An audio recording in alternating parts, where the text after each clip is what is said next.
Juan me invitó a pasar 15 días en Sitges. Hacía calor en Madrid y una también tiene derecho a descansar, porque con Juan no cabe otra cosa que cerrar la tienda y pasarlo bien. Lirio y Frankie se vinieron con nosotros. Frankie es otro que tal baila, como Juan, pero hay que reconocer que es muy simpático.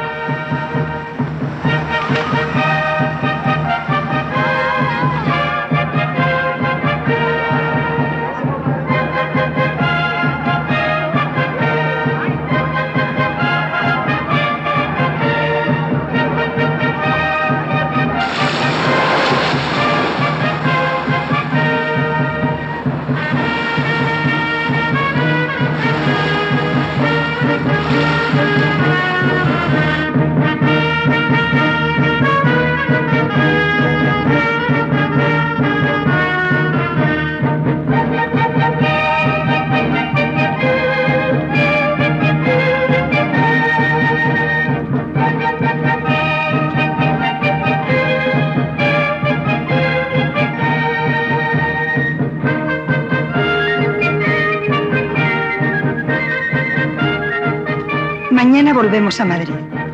Todo se acaba y lo siento, porque lo he pasado como nunca.